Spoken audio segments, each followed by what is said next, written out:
Like ಮಾಡಿ, share ಮಾಡಿ, subscribe ಮಾಡ್ಕೊಳ್ಳಿ. Good morning friends. ನಾನಿವತ್ತು ಮಧ್ಯಾಹ್ನ ಅಡುಗೆಗೆ ನಾನು ಮಾವಿನಕಾಯಿ ಗೊಜ್ಜು ಮಾಡ್ಬೇಕು ಅಂದ್ಕೊಂಡಿದ್ದೀನಿ. ನಿಮಗೆ ಹೇಗೆ ಅಂತ ತೋರಿಸ್ತೀನಿ. ಯಾಕಂದರೆ ಸಾಂಬಾರು ತಿಂದು ಡೈಲಿ ಬೋರ್ ಆಗಿರುತ್ತೆ. ಇವಾಗ ಸಮ್ಮರ್ ಬಿಸಿಲಿಗೆ ಮಾವಿನಕಾಯಿ ಎಲ್ಲ ತೋತಾಪುರಿ ಮಾವಿನಕಾಯಿ ಸಿಗುತ್ತೆ. ಸ್ವಲ್ಪ ಡಿಫ್ರೆಂಟಾಗಿ ಮಾಡ್ಕೊಳ್ಳೋಣ ಅಂತ ನಾನು ಗೊಜ್ಜು ಮಾಡ್ತಾಯಿದ್ದೀನಿ. ನಾನು ಚೆನ್ನಾಗಿರುತ್ತೆ, ಸ್ವೀಟು ಹುಳಿ ಖಾರವಾಗಿ ಚೆನ್ನಾಗಿರುತ್ತೆ. ನೀವು ಟ್ರೈ ಮಾಡಿ, ಹೇಗೆ ಮಾಡೋದು ಅಂತ ಹೇಳ್ತೀನಿ. ಈಗ ನೋಡಿ, ಒಂದು ತೋತಾಪುರಿ ಮಾವಿನಕಾಯಿ ಈ ಥರ ದಪ್ಪದಲ್ಲಿ ಕಟ್ ಮಾಡ್ಕೊಳ್ಳಿ, ಆಯಿತಾ. ಅದಕ್ಕೆ ನಾನು ಸ್ವಲ್ಪ ಬೆಲ್ಲ ಹಾಕ್ತಾಯಿದ್ದೀನಿ ನೋಡಿ, ಇಷ್ಟು ಟೇಸ್ಟಿಗೆ. ಆಮೇಲೆ ಸ್ವಲ್ಪ ಅರಿಶಿನ ಹಾಕ್ತಾಯಿದ್ದೀನಿ. ಇದನ್ನು ನೀರು ಹಾಕ್ಕೊಂಡು ಬೇಯಿಸ್ಕೊಳ್ಳೋಣ. ಸ್ವಲ್ಪ ನೀರು ಹಾಕ್ಕೊಂಡು ಬೇಯಿಸ್ಕೊಳ್ಳೋಣ.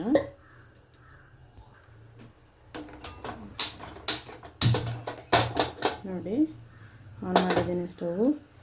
ಅದು ಬೇಯಲಿ ಇವಾಗ. ನೋಡಿ, ಮಾವಿನಕಾಯಿ ಇಷ್ಟು ಬಂದಿದೆ, ಸಾಕು. ಸ್ಟವ್ ಆಫ್ ಮಾಡ್ಕೊಳ್ಳೋಣ. ಮಸಾಲೆ ಜೊತೆ ಬೇಯಿಸ್ಕೊಳ್ಳೋಣ. ಈಗ ಇದು ನಾನು ಕಡಲೆಬೇಳೆ 1 ಸ್ಪೂನು, ಉದ್ದಿನಬೇಳೆ 2 ಸ್ಪೂನು, ಬ್ಯಾಡಗಿ ಮೆಣಸಿನ್ಕಾಯಿ ಬಂದು ಒಂದು 5, ಖಾರ ಮೆಣಸಿನ್ಕಾಯಿ ನೋಡಿ 2 ಹಾಕ್ಕೊಂಡಿದ್ದೀನಿ. ಇದನ್ನು ಸ್ವಲ್ಪ ಎಣ್ಣೆ ಹಾಕ್ಕೊಂಡು ಫ್ರೈ ಮಾಡ್ಕೊಳ್ಳೋಣ. ಎಣ್ಣೆ ಹಾಕ್ಕೊಂಡು ಫ್ರೈ ಮಾಡ್ಕೊಳ್ಳೋಣ. ನೋಡಿ, ಆಗಿದೆ ಇವಾಗ ಫ್ರೈ. ಇದರಲ್ಲಿ ಮೇಯ್ನ್ ಏನಂದರೆ ಈರುಳ್ಳಿ ಹಾಕೋಂಗಿಲ್ಲ, ಬೆಳ್ಳುಳ್ಳಿ ಹಾಕೋಂಗಿಲ್ಲ, ಟೊಮೆಟೊ ಹಾಕೋಂಗಿಲ್ಲ. ನೀವು 3 ಇಲ್ದಿರಾನು ಇದನ್ನು ಮಾಡ್ಕೊಳ್ಬೋದು. ಇವಾಗ ಇದನ್ನು ಮಿಕ್ಸಿಗೆ ಹಾಕ್ಕೊಳ್ಳೋಣ. ನೋಡಿ, ಮಿಕ್ಸಿಗೆ ಹಾಕ್ಕೊಳ್ಬೇಕು. ಇಷ್ಟು ಕಾಯಿ ಹಾಕ್ಕೊಳ್ಳೋಣ. ಅರ್ಧ ಕಡಿನಲ್ಲಿ ಸ್ವಲ್ಪ ನೋಡಿ, ಇಷ್ಟು ಕಾಯಿ. ಇದನ್ನೆಲ್ಲ ಮಿಕ್ಸಿಗೆ ಹಾಕ್ಕೊಳ್ಳೋಣ. ನೋಡಿ, ಸ್ವಲ್ಪ ಜೀರಿಗೆ ಹಾಕ್ಕೊತಾ ಇದ್ದೀನಿ, 1/4 ಸ್ಪೂನು. ಇದನ್ನೆಲ್ಲ ಪೇಸ್ಟ್ ಮಾಡ್ಕೊಳ್ಳೋಣ. ಈಗ ನೋಡಿ, ಈಗ ಪೇಸ್ಟ್ ಮಾಡ್ಕೊಂಡಿದ್ದೀನಿ. ಈಗ ಪೇಸ್ಟ್ ಮಾಡ್ಕೊಂಡಿರೋದನ್ನ ನೋಡಿ, ಮಾವಿನಕಾಯಿ ಇಷ್ಟು ಜಾಸ್ತಿ ನುಣ್ಣಗಾಗೋ ಥರ ಬೇಯಿಸ್ಕೊಬೇಡಿ, ಇಷ್ಟು ಬಾಯಿಗೆ ಸಿಗೋ ಥರ. ಕೆಲವ್ರಿಗೆ ಇಷ್ಟ ಇರುತ್ತೆ ಮಾವಿನಕಾಯಿ, ಕೆಲವ್ರಿಗೆ ಇಷ್ಟ ಇರಲ್ಲ. ಇಷ್ಟ ಇಲ್ದಿರೋರು ಪಕ್ಕಕ್ಕೆ ಇಡ್ಬೋದು, ಇಷ್ಟ ಇರೋರು ತಿಂತಾರೆ. ಹೀಗೆ ಮಾಡಿದ್ರೆ ತುರಿದು ಮಾಡಿದ್ರೂ ಚೆನ್ನಾಗಿರುತ್ತೆ. ತುರಿದು ಮಾಡಿದ್ರೆ ಕೆಲವ್ರು ತಿಂದೇ ಇರೋರಿಗೆ ಕಷ್ಟ ಅನಿಸುತ್ತೆ, ಹುಳಿ ಆಗಿಬಿಡತ್ತಲ್ವ.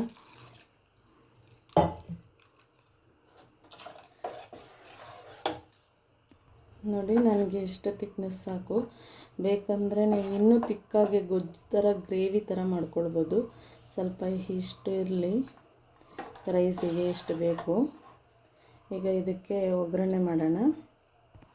ರುಚಿಗೆ ಉಪ್ಪು, ಒಗ್ಗರಣೆ ಲಾಸ್ಟಿಗೆ ಕೊಡೋಣ.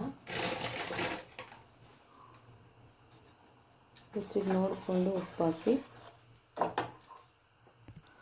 ನೋಡಿ, 2 ಸ್ಪೂನಷ್ಟು ಎಣ್ಣೆ ಹಾಕ್ಕೊಂಡಿದ್ದೀನಿ ಒಗ್ಗರಣೆಗೆ. ಈಗ ಕರಿಬೇವಿನ ಸೊಪ್ಪು ಹಾಕ್ತಾಯಿದ್ದೀನಿ. ಈಗ ಸ್ವಲ್ಪ ಹಿಂಗೆ ಹಾಕ್ತಾಯಿದ್ದೀನಿ.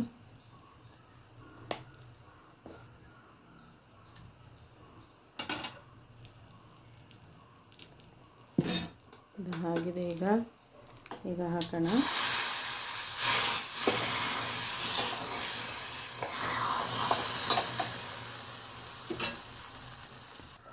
ನೋಡಿ, ಈಗ ಬೆಂದಿದೆ. ಹುಳಿ ಖಾರ ಎಲ್ಲ ಹದವಾಗಿದೆ. ಟೇಸ್ಟ್ ಮಾತ್ರ ಸೂಪರಾಗಿದೆ. ನೀವು ಹೀಗೆ ಟೇಸ್ಟ್ ಹೇಗಿದೆ ಅಂತ ನೋಡಿ. ಸಖತ್ತಾಗಿದೆ.